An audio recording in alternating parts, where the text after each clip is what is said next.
Herkese merhaba. Ben diş hekimi Bülent Özçağatay. Bu videomuzda sizlere doğru bildiğimiz ama aslında doğru olmayan bilgilerden biri hakkında açıklamalar yapmaya çalışacağım. Anlatacağım bu bilgiler sizler için, hatta herkes için çok faydalı olacak. Videomuzu beğenmeyi, abone olmayı ve bildirim zilini açmayı unutmayalım. Videolarımızı sevdiklerimize gösterelim, paylaşalım. Ve sevdiklerinizle videolarımızdan faydalansınlar. İsteyen dostlar videolarımıza yorum yapıp düşüncelerini bizlerle paylaşırlarsa seviniriz.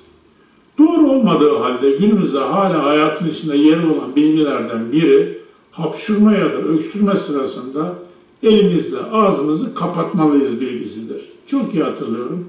60'lı yıllarda ilkokuldayken bize hapşırdığımızda ya da öksürdüğümüzde elimizle ağzımızı kapatmalıyız diye sıkı sıkı öğretirlerdi. Böylece hem sağlık açısından hem nezaket açısından iyi bir davranış sergileyecek olacağımız anlatılır. Öyle öğrendik. Ve o günlerden bugünlere hapşırdığımızda hep elimizle ağzımızı kapattık. Ülkemizde bu alışkanlık hala yaygındır. Gel gelelim bu bilgi ve bu davranış doğru değildir. Tanık olabildiğim kadarıyla bu bilgi neredeyse 60 yıldan fazladır. Tümüyle yanlış bir bilgidir. Neden yanlış diye merak edenlere hemen açıklayayım.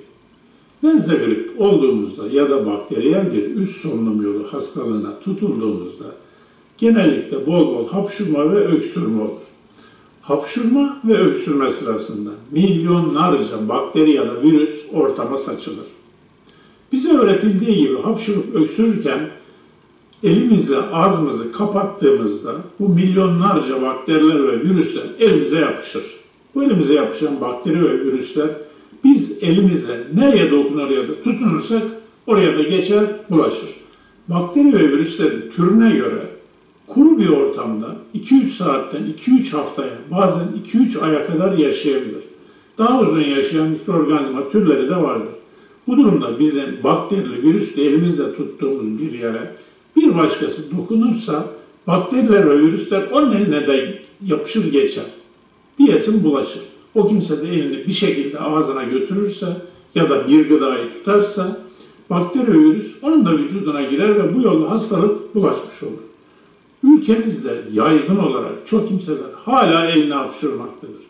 Çok iyi eğitim almış kimseler bile ellerine hapşırıyorlar. Televizyonda bile görüyoruz. Peki ne yapmalıyız? Çözüm kolaydır. Elimize değil, kolumuza hapşurup öksürmeliyiz. Hapşuru, hapşuru. Böylece bakteri ve virüsler kolumuza hapsolur ve kolumuzdan kolay kolay başka yerlere yayılmaz ve bulaşmaz. Ellerimizle bakteri ve virüs ile dolu olmaz. Ben nereden baksanız yaklaşık 15 yıl öncelerinde kolumuza hapşırmalıyız ve öksürmeliyiz bilgisiyle karşılaştığımda doktor olmanın refleksiyle hemen benimsedim. O günlerden bugünlere herkese önerdim. Sizlere de öneriyorum. Elinize hapşurup öksürmeyi bırakın. Kolunuza hapşurun ve öksürün. Sözü biraz uzattım ama sizlere bilgiyi doğru olarak aktarmaya çaba gösterdim. Bir videomuzun daha sonuna geldik. Bir sonraki videomuzda görüşmek üzere hepiniz. Sağlıcakla kalın, hoşça kalın.